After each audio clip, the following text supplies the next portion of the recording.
Eu fui chamada para uma reunião de RH numa quinta-feira de manhã. Não era incomum. Eu era coordenadora de projetos há 12 anos na mesma empresa. Reuniões com RH faziam parte do meu calendário. Entrei sem preocupação, com o caderno debaixo do braço e o café ainda quente na mão. Sentei. A gerente de RH estava do outro lado da mesa. Ao lado dela, o diretor de operações, meu superior direto. Nenhum dos dois olhou para mim quando entrei. Esse detalhe eu só fui registrar depois. A reunião durou 11 minutos. Ao final, eu tinha sido desligada da empresa, onde construí minha carreira desde os 34 anos. Corte de estrutura, disseram. Reestruturação do setor. Sem justa causa, com todos os direitos. Minha carteira seria assinada na semana seguinte. Eu ouvi tudo sem interromper. Agradeci. Agradeci como idiota pela oportunidade de ter trabalhado ali. Peguei meu crachá, entrei no elevador e desci sozinha. No estacionamento, sentei no carro e fiquei olhando para o volante por uns 20 minutos sem conseguir ligar o motor. 12 anos. Eu tinha entrado como assistente, virado analista, depois coordenadora. Treinei equipe, implantei processo, segurei projeto em crise.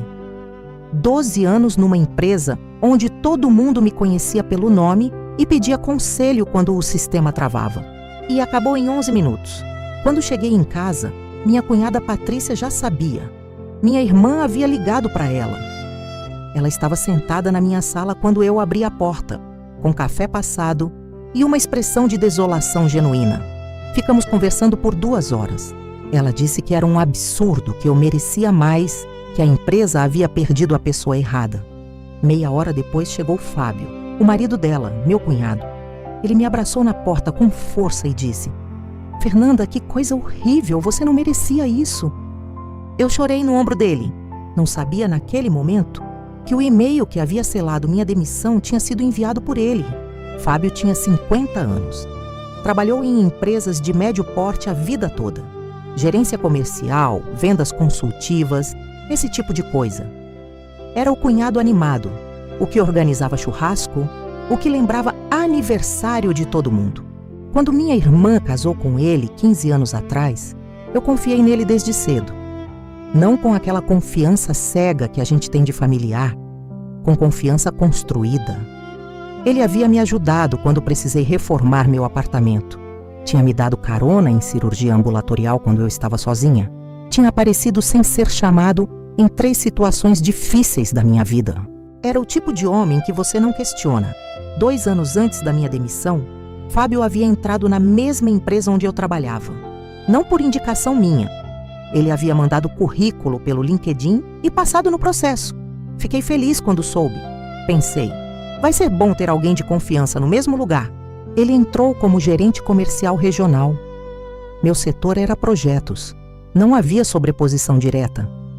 Almoçávamos juntos às sextas quando os calendários batiam. Eu o apresentei a todo mundo. Falei bem dele nos corredores quando alguém perguntava. O que eu não sabia era que 8 meses antes da minha demissão, havia sido aberta uma vaga de diretoria, acima de mim e do Fábio, mas com interface direta com projetos. Uma vaga que eu havia sido informalmente consultada sobre meu interesse. Eu disse que sim. Mandei meu histórico atualizado para a diretora executiva. Fiquei aguardando o processo formal. O processo nunca chegou até mim. A vaga foi preenchida internamente por um candidato externo que havia sido fortemente recomendado por escrito por uma liderança interna. Na época, me disseram apenas que outra pessoa havia sido selecionada. Não quem havia recomendado. Não porque. Engoli e segui em frente. Se você já foi prejudicado dentro de um lugar onde confiava em todo mundo, fica aqui. Porque o que eu descobri não foi no dia da demissão. Foi 3 meses depois, num papel que ninguém deveria ter deixado impresso. Nos meses que se seguiram à demissão, eu busquei recolocação. Fui a entrevistas, atualizei perfil, conversei com recrutadores. O mercado estava difícil. Não impossível, mas difícil. Fui chegando em segundas fases e parando. Uma vez, cheguei à etapa final e perdi para outro candidato. Nos almoços de domingo na casa da minha irmã, Fábio sempre perguntava como estava indo, com aquela voz de preocupação genuína. Fernanda, você vai conseguir logo, você é boa demais para ficar parada. Eu agradecia. Minha irmã concordava. E o assunto mudava. O que eu comecei a notar, e fui ignorando porque não queria acreditar, era uma série de coincidências pequenas. Primeiro, 2 meses após minha demissão, Fábio foi promovido. Diretor comercial regional. O mesmo nível da vaga que eu havia me candidatado informalmente. Pensei, são setores diferentes, é coincidência? Segundo, em uma das entrevistas que eu havia chegado à etapa final, o recrutador me ligou dias depois, fora do processo, e perguntou com cuidado se eu havia tido algum conflito interno na empresa anterior. Disse que havia recebido uma referência informal que levantava dúvidas sobre minha habilidade de trabalhar em equipe. Eu disse que não. Ele disse que achava que não, mas que precisava perguntar. O processo havia seguido com outro candidato. Fiquei com aquilo na cabeça por semanas. Referência informal. Quem, da minha empresa anterior, havia falado com um recrutador de uma vaga que eu estava disputando? Terceiro, encontrei no fundo de uma bolsa que não usava há meses um papel que havia esquecido completamente. Era uma cópia de uma ata de reunião de gestão. Eu havia saído de uma reunião às pressas certo dia e esquecido o papel no bolso da bolsa, meses antes de ser demitida. Naquela ata, havia um item de pauta: avaliação de capacidade de entrega, coordenação de projetos. Embaixo do item, uma linha: contribuição de F. Lima, gerência comercial. Pontos de atenção levantados sobre integração e visão estratégica da coordenadora atual. F. Lima, Fábio Lima. Eu sentei na cama com aquele papel na mão por um longo tempo. Fábio havia levantado pontos de atenção sobre mim numa reunião de gestão, da qual eu sequer fazia parte. Isso não era prova de nada ainda. Era um item de ata. Era vago, mas era suficiente para eu parar de ignorar a voz que eu vinha calando há meses. Liguei para uma ex-colega de confiança, a Cláudia, que ainda trabalhava na empresa, e perguntei, sem contar nada, se ela sabia de alguma coisa sobre minha demissão que não tivesse sido dito oficialmente. Ela ficou em silêncio por uns 3 segundos. Depois disse: Fernanda, eu guardei uma coisa que eu não sabia se devia te mostrar, mas acho que você precisa ver. A Cláudia me encontrou num café perto da empresa, numa tarde de terça-feira. Ela colocou sobre a mesa um envelope pardo dobrado ao meio. Dentro havia 3 folhas impressas. Esse papel ficou na impressora do andar de gestão, ela disse. Eu peguei porque vi o seu nome. Guardei porque não sabia o que fazer. Desculpa ter demorado. A primeira folha era um e-mail. Remetente: Fábio Lima, gerência comercial regional. Destinatário: diretor de operações. Data: 4 meses antes da minha demissão. Assunto: considerações sobre a coordenação de projetos. Eu li devagar, linha por linha. O e-mail tinha 3 parágrafos. No primeiro, Fábio se apresentava como alguém que compartilhava preocupações genuínas sobre a entrega do setor. No segundo, listava 5 situações de suposta falha de coordenação. Situações reais, projetos reais, mas descritos de um ângulo que distorcia completamente o que havia acontecido. No terceiro parágrafo, ele sugeria uma avaliação estrutural da liderança do setor e mencionava, de passagem, que havia perfis internos com maior alinhamento estratégico para o momento da empresa. A segunda folha era a resposta do diretor. Curta, dizia que levaria em consideração e pedia uma conversa informal. A terceira folha era um e-mail enviado 2 meses depois, 2 meses antes da minha demissão, no qual Fábio reforçava as preocupações e anexava uma planilha com comparativo de produtividade do meu setor versus média de mercado. Uma planilha que eu nunca havia visto, com dados que eu não reconhecia como reais. Eu dobrei as 3 folhas, coloquei no envelope. Coloquei o envelope na bolsa. Disse a Cláudia: obrigada. Ela disse: você vai fazer alguma coisa? Eu disse: ainda não sei. Saí do café, entrei no carro e fiquei parada por 40 minutos. Não chorei. Dessa vez não chorei. Porque quando a raiva é grande demais, ela não vira lágrima. Ela vira silêncio. Fábio. O homem que havia me abraçado no dia da demissão. que havia tomado café na minha sala enquanto eu estava destruída, que havia dito: "Você não merecia isso", e que sabia melhor do que ninguém que era exatamente isso que eu merecia, porque ele havia trabalhado por meses para que acontecesse. 4 meses de e-mails, uma planilha falsificada, uma conversa informal com o diretor e uma promoção 2 meses depois da minha saída. Não era coincidência, era plano. O que eu fiz com esse envelope vai te surpreender, porque eu não fiz o que a maioria das pessoas faria. E a decisão que tomei custou caro, mas foi minha. Passei uma semana sem falar com ninguém sobre aquilo. Fui a uma advogada trabalhista. Mostrei os documentos. Ela leu tudo com calma, fez anotações e disse: "Você tem base para uma ação por assédio moral no ambiente de trabalho e interferência dolosa no vínculo empregatício. Os e-mails são provas fortes, especialmente porque tem data, destinatário e conteúdo difamatório verificável.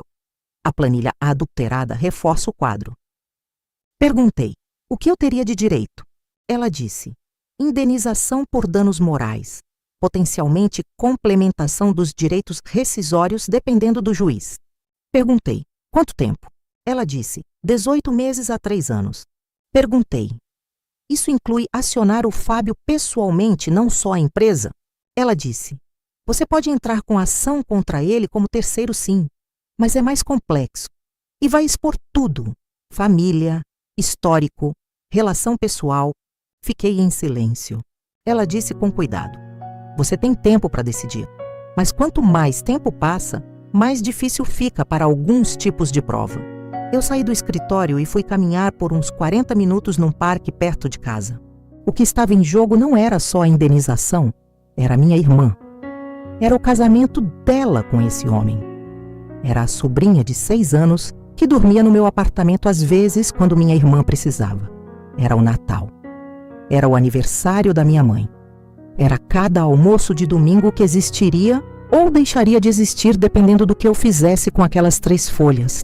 Eu podia processar, tinha o direito, talvez até ganhasse, mas eu ia destruir minha irmã junto, e ela não havia feito nada. Tomei uma decisão que foi, ao mesmo tempo, a mais difícil e a mais clara da minha vida. Não ia processar, mas ia contar para minha irmã tudo, com os documentos na mão. Não para vingar, não para destruir o casamento dela, para que ela soubesse o que o homem com quem ela dormia havia feito com a irmã dela. Porque ela tinha o direito de saber. E porque eu me recusava a carregar aquilo sozinha, enquanto ele continuava aparecendo nos meus almoços de domingo com cara de quem me havia feito um favor.